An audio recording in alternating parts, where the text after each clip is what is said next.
Straight out. The late 1960s weren't just loud. They were emotional. Love was fragile, streets were restless, and soul music carried everything people didn't know how to say out loud. These songs weren't just hits on the radio. They were slow dances in living rooms, confessions whispered after midnight, hope, heartbreak, and healing pressed into vinyl. Tonight, we're stepping back into 1968, a year when R&B didn't rush. It felt. These are the songs that stayed with you long after the needle lifted, the ones that still move like a warm summer breeze. Let's begin.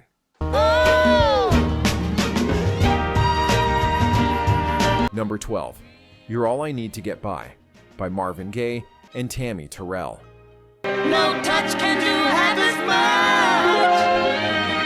much. This is Motown at its most heartfelt and human.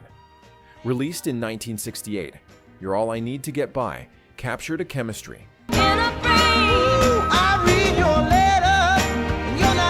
that felt effortless and real. Marvin and Tammi didn't just sing together, they listened to each other. Every line sounds like a conversation. Not a performance. The song was written and produced by Ashford and Simpson, who crafted it like a vow. Simple words, deep meaning.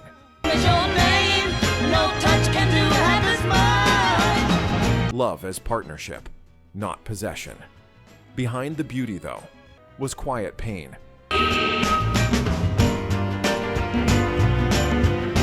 Tammi Terrell was already battling serious health issues at the time. Knowing that makes every note she sings feel even more fragile, more precious.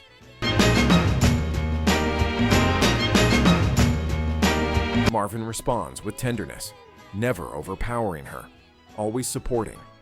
The arrangement is classic Motown warmth, tambourines glowing. Bass walking steady, strings lifting the chorus just enough. The song climbed the R&B charts and became a slow dance staple that still plays at weddings decades later. You're All I Need to Get By isn't dramatic. It's devoted, and that's why it lasts.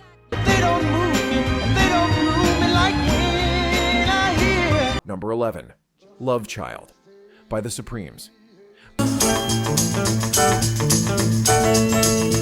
By 1968, the Supremes were already untouchable. Glamour, polish, and hit records were expected. But Love Child changed the conversation. Released in late 1968, Love Child stepped away from romance and into reality. The song tells the story of a young woman born into poverty, determined not to repeat the cycle she came from. That subject matter was bold, even risky, for the most glamorous group in America.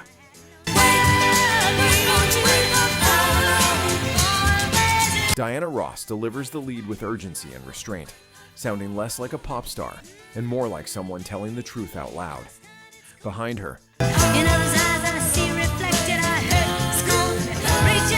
the harmonies tighten, almost anxious, mirroring the tension in the story. The Funk Brothers drive the track with a pulsing bass line and sharp strings that feel like footsteps moving forward, refusing to turn back. It was Motown proving it could be socially aware without losing its shine.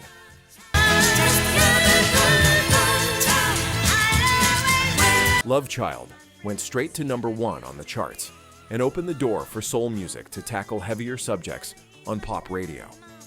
This wasn't just a hit. It was Motown growing up in real time.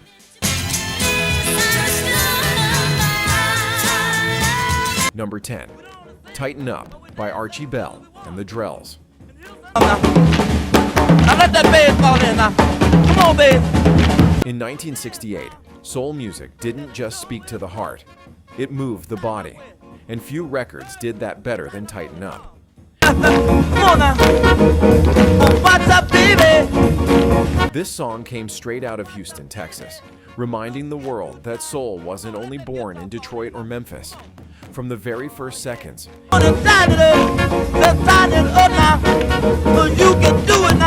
feels like a neighborhood party captured on tape. Loose, joyful, and completely alive. What made Tighten Up special What you gonna tighten up for now? Come now. Let's tighten up. wasn't just the groove, it was the invitation. Archie Bell talks directly to the listener, calling out dance moves, band members, and rhythms Tighten up now. Come on now. Tighten up now. Come. like he's standing in the middle of the room with you.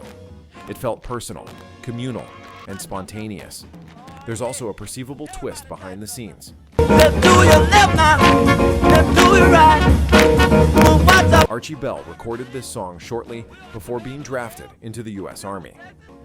While the record was climbing charts back home, he was overseas in uniform. Oh yeah. Now everybody tighten up. Come on now. I said. Hearing about his own hit from afar. Tighten Up reached #1 on both the R&B and pop charts, becoming one of the biggest crossover successes of the year. So baby, let's do your left now. Let's do it. Its legacy lives on in roller rinks, backyard cookouts, and every DJ who knows how to start a party with soul. This was Joy with a pulse. Come on and tighten it up. Let's tighten it up now. All right now. #9, Take Time to Know Her by Percy Sledge.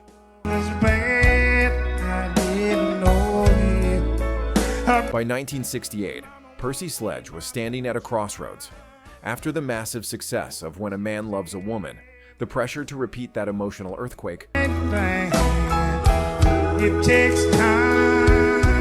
was intense. Instead, he chose Restraint. Take time to know her moves at a slower, wiser pace. This isn't Heartbreak exploding. I just couldn't wait to have a little girl of mine. It's Heartbreak reflected on. The song feels like advice passed down quietly, learned the hard way. The arrangement stays gentle. The organ hums low. The guitar walks instead of runs.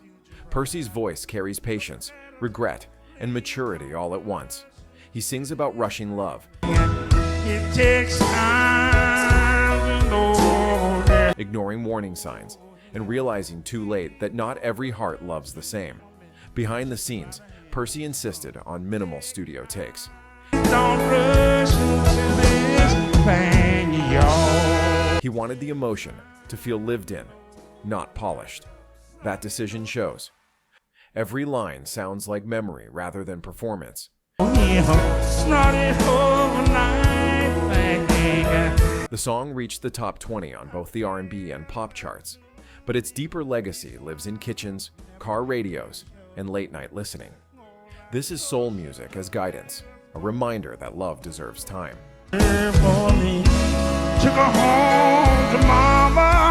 #8, I Wish It Would Rain, by The Temptations, released in 1968. My life is filled with gloom, so day after. I Wish It Would Rain is one of the most emotionally heavy records Motown ever put on wax. On the surface, it's a heartbreak song, a man wishing for rain, It might sound strange, but I wish it would rain. so no one can see his tears. But behind the music sits real pain. The lyrics were written by Roger Penzabene after discovering his wife had been unfaithful. I gotta cry, 'cause crying. He poured his devastation directly into the words. David Ruffin's lead vocal feels exposed and trembling, like he's barely holding himself together.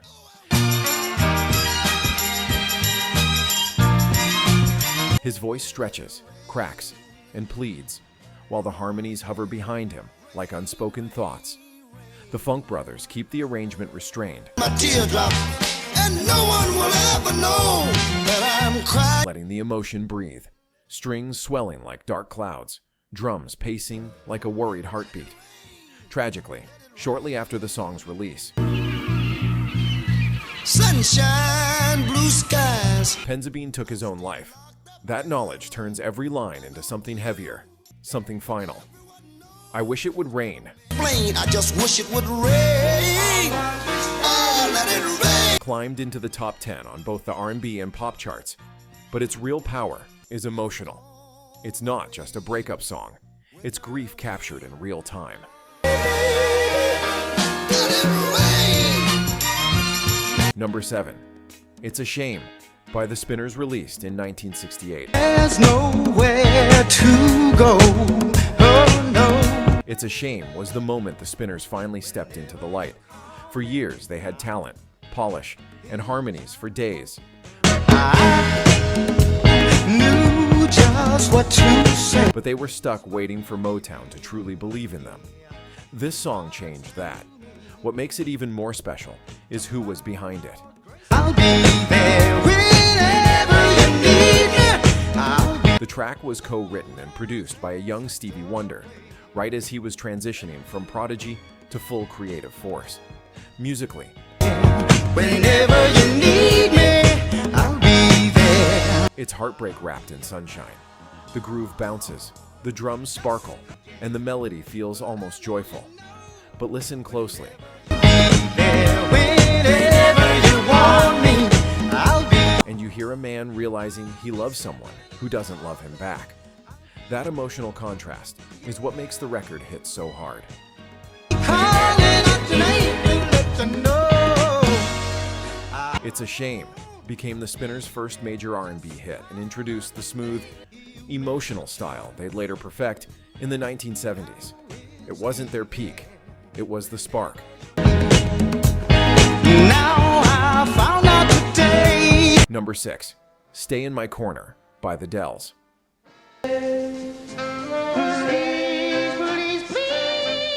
This is slow dance soul at its most powerful.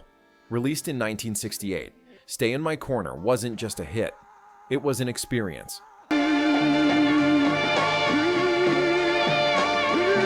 The Drells had recorded the song years earlier, but this re-recorded version is where the magic truly lived. By this point, the group was seasoned, road-tested, and emotionally locked in.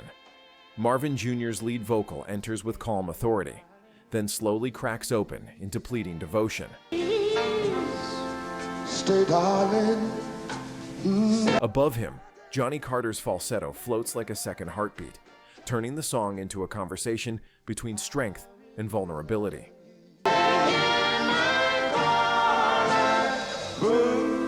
The arrangement builds patiently. It doesn't rush. It swells. Each harmony stacks perfectly. To sometimes comfort me. Creating tension and release that feels almost cinematic. This wasn't background music. This was hold someone close music. Kiss from you will be sweet. The Drells were famous for recreating their studio harmonies perfectly on stage, and this song proved why. Nothing overlaps, nothing crowds.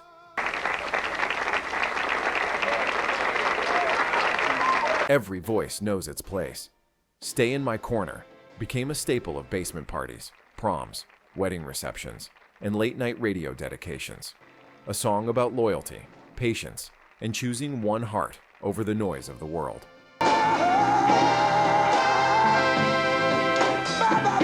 Number 5, Ain't Nothing Like the Real Thing by Marvin Gaye You dedicate my life to you. I'll go. and Tammi Terrell.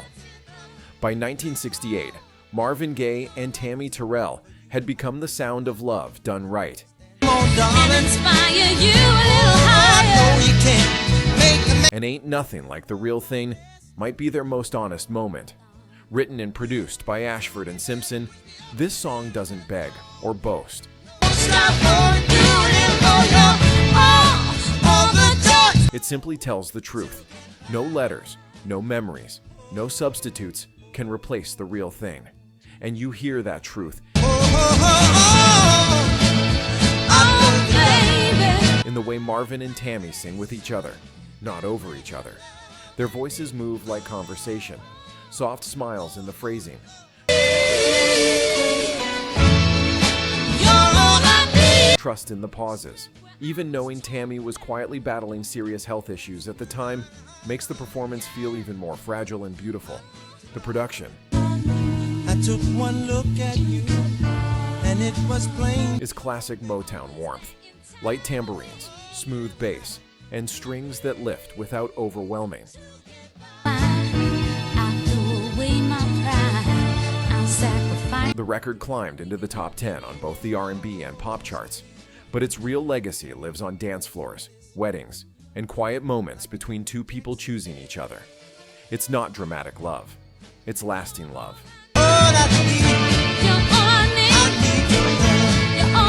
Number 4, Dance to the Music by Sly and the Family Stone.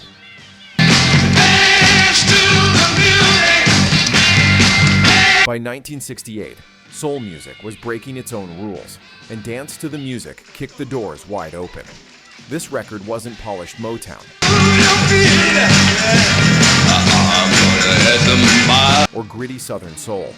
It was something brand new, psychedelic, joyful, loud, and fearless.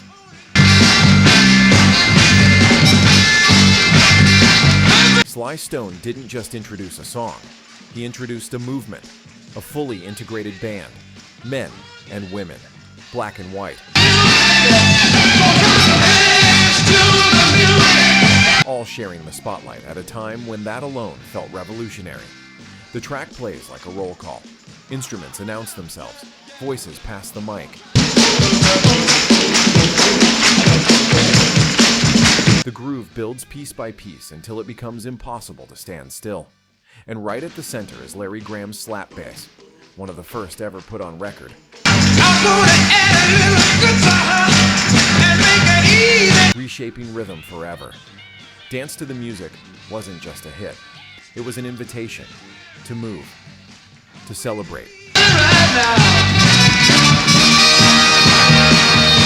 to imagine a future where everyone had a place on the floor. So that the dancers just won't hide. Number 3, Sweet Sweet Baby, Since You've Been Gone.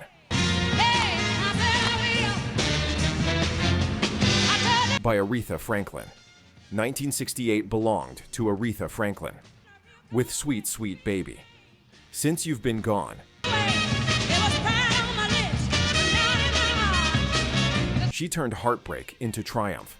This isn't a song about missing someone. It's about remembering your worth after they're gone. Recorded for Atlantic Records. The track blends gospel fire, blues grit, and pure joy. The horns pop like champagne. The rhythm struts with confidence. And Aretha's voice, it doesn't ask for sympathy. It celebrates freedom. Produced by Jerry Wexler with the Muscle Shoals musicians.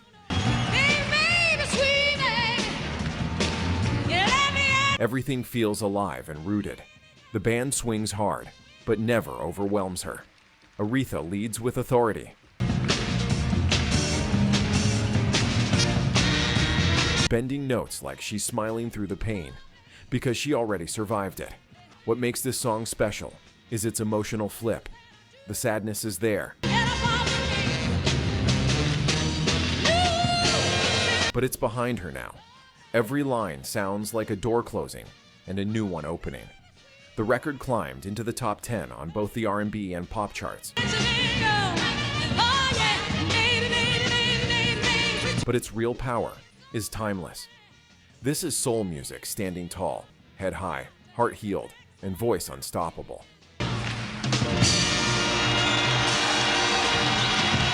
Number 2, For Once in My Life, by Stevie Wonder.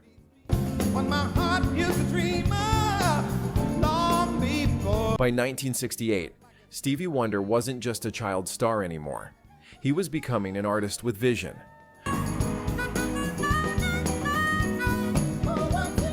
For Once in My Life had existed for years as a slow, almost mournful ballad. But Stevie heard something different. He sped it up, lifted its spirit,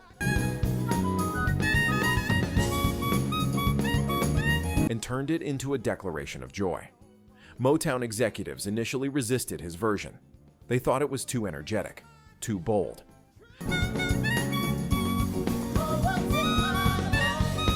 So Stevie quietly recorded it with the Funk Brothers to prove his point.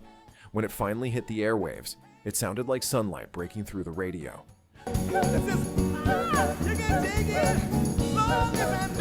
The rhythm section walks with confidence. The horns sparkle. Stevie's harmonica dances above everything, playful and free.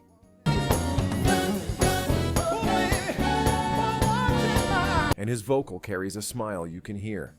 Not fireworks love, but steady, secure love. Once I have someone I know won't desert me. The song reached number 2 on both the pop and R&B charts, famously blocked from the top spot by Marvin Gaye and Tammi Terrell that same week.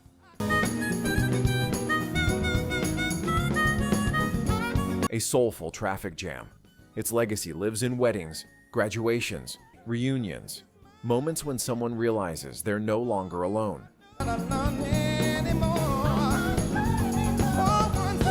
Number 1, Sittin' On, The Dock of the Bay. Dock of the bay, watching the tide. By Otis Redding. Some songs don't chase you, they sit with you. Sittin' On. Watching the tide roll away. The Dock of the Bay was released in early 1968, just weeks after Otis Redding's tragic passing. And from the first note, you can hear something different. Alone. Listen, 2,000 miles out. This isn't the fiery Otis who tore up stages. This is a man reflecting. The guitar is gentle, the rhythm barely moves, the lyrics drift like water. I'm sitting on a dock of the bay. Otis sings about watching the tide roll in and out, thinking about time, restlessness, and searching for peace. It feels unfinished. Guess I'll remain the same. Listen, sitting here. Because it was. That famous whistling at the end was meant as a placeholder, but it became one of the most haunting moments in soul history. Away. Ooh, I'm just sitting on a dock. No one at Stax knew what to make of the song at first. It didn't sound like a hit, but the world heard truth in it. I'm sitting on a dock of the bay. The record went to number 1 on both the pop and R&B charts, the first posthumous number 1 hit in Billboard history. This wasn't just a song, it was a goodbye. Just to make this dock my home. A pause, a breath, and decades later, it still feels like the tide never stopped rolling. Look like nothing's gonna change.